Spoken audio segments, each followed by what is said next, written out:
ഇറങ്ങി സംസാരിക്കണം എന്ന തോന്നലും ദഅവത്തിന്റെ രംഗത്തേക്ക്, പ്രവർത്തന രംഗത്തേക്ക് കടന്നു വരികയും ചെയ്തു. 30-ലധികം വർഷം തന്റെ നീണ്ട അധ്വാനങ്ങൾ പിന്നീട് ദീന് പഠിച്ചത് ജനങ്ങൾക്ക് പറഞ്ഞു കൊടുക്കാനുള്ള ദഅവത്തിന് വേണ്ടി ദുരാചാരങ്ങൾക്കെതിരെ, അന്ധവിശ്വാസങ്ങൾക്കെതിരെ, ദീനിനെ നശിപ്പിക്കുന്നവർക്കെതിരെയുള്ള ശബ്ദമായി മാറി. അമുസ്ലിമീങ്ങളുടെ ഇടയിൽ ഇറങ്ങിക്കൊണ്ട് തൗഹീദ് സംസാരിച്ചു. ഒരുപാട് മുസ്ലിമീങ്ങളുടെ എണ്ണം കൂടാൻ കാരണമായി ആ സംസാരങ്ങൾ. അതാണ് മുഹയ്യുദ്ദീനായി മാറുന്നത്. ആ നിലക്ക് ഭരണാധികാരികൾക്ക് എതിരായി കൊണ്ടുപോലും പലപ്പോഴും നേരിട്ട് സംസാരിച്ച രംഗങ്ങൾ ചരിത്രത്തിൽ കാണാൻ സാധിക്കുന്നുണ്ട്.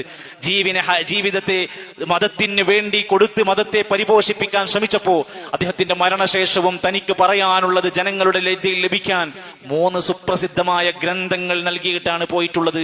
അതിൽ 1 അൽ ഫത്ഹുർ റബ്ബാനി എന്നാണ് കിതാബിന്റെ പേര്, 2 ഫുതൂഹുൽ ഗൈബ് എന്നാണ്, 3 അൽ ഗുനിയ എന്നാണ്.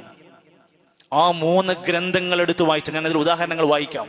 ആ ഗ്രന്ഥങ്ങൾ എടുത്തു വായിച്ചാൽ ആ മനുഷ്യൻ, ആ മഹാപണ്ഡിതൻ ലോകത്തോട് പറഞ്ഞത് എന്തായിരുന്നു? ഇന്ന് സമൂഹത്തിൽ, നാട്ടിൽ, നമുക്കിടയിൽ ഈ മഹാനായ പണ്ഡിതനെ നമ്മൾ എങ്ങനെയാണ് കാണുന്നത്? ഇത് രണ്ടും കൂടെ കൂട്ടിച്ചേർത്ത് വായിക്കണം. ഹിജ്റ 561 റബീഉൽ അവ്വൽ മാസം, റബീഉൽ ആഖിർ മാസത്തിൽ 11-ാമത്തെ തീയതിയിൽ 91-ാമത്തെ വയസ്സിലാണ് അദ്ദേഹം ഈ ലോകത്തോട് വിട പറഞ്ഞു പോയത്.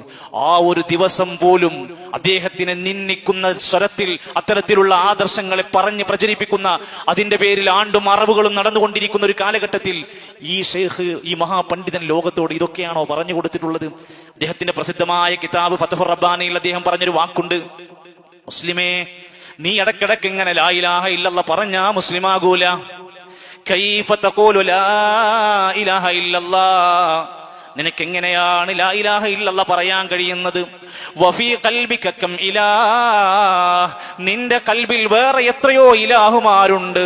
അല്ലാഹ് മാത്രമല്ല നിന്റെ മനസ്സിൽ ഒരുപാട് മഹാന്മാരുണ്ട്, ഒരുപാട് ശൈഖന്മാരുണ്ട്, ഒരുപാട് പുണ്യാത്മാക്കൾ നിന്റെ കൽബിൽ ഇരിക്കുന്നുണ്ട്. എന്നിട്ട് എങ്ങനെയാ നീ ലാ ഇലാഹ ഇല്ലല്ലാഹ് പറയാ? കുല്ലു ഷൈഇൻ തഅതമിദു അലൈഹി വതസിഖു ബിഹി ദൂനല്ലാഹ് ഫഹുവ സ്വനമുക, അല്ലാഹു അല്ലാത്ത വേറെ ഏതെങ്കിലും ഒരു വ്യക്തിയിൽ നിന്ന് വല്ലതും പ്രതീക്ഷിച്ച്, പുണ്യം പ്രതീക്ഷിച്ച്, ശിഫ പ്രതീക്ഷിച്ച്, സന്താനഭാഗ്യം പ്രതീക്ഷിച്ച്, ബറക്കത്ത് പ്രതീക്ഷിച്ച് നീ എവിടെ ചെന്നാലും ഫഹുവ സ്വനമുക, അത് നിന്റെ വിഗ്രഹമാണ്. എന്നിട്ട് പറഞ്ഞു, ലാ യൻഫഉക തൗഹീദുൽ ലിസാനി മഅ ശിർക്കിൽ ഖൽബി, കൽബിൽ ശിർക്ക് വെച്ചുകൊണ്ട് നാവിൽ ലാ ഇലാഹ ഇല്ലല്ലാഹയുടെ തൗഹീദ് പറഞ്ഞിട്ട് എന്ത് കാര്യമാ മുസ്ലിമേ? ലാ യൻഫഉക തഹാറത്തുൽ ഖൽബി മഅ നജാസത്തിൽ ഖൽബി, കൽബിനകത്ത് നജസ് വെച്ചിട്ട് കൽബിനെ എങ്ങനെ ശുദ്ധീകരിക്കാനാ മുഅ്മിനേ? എന്താ പറഞ്ഞത്? നീ അല്ലാഹുവിൽ അഭയം പ്രാപിക്കണം, നീ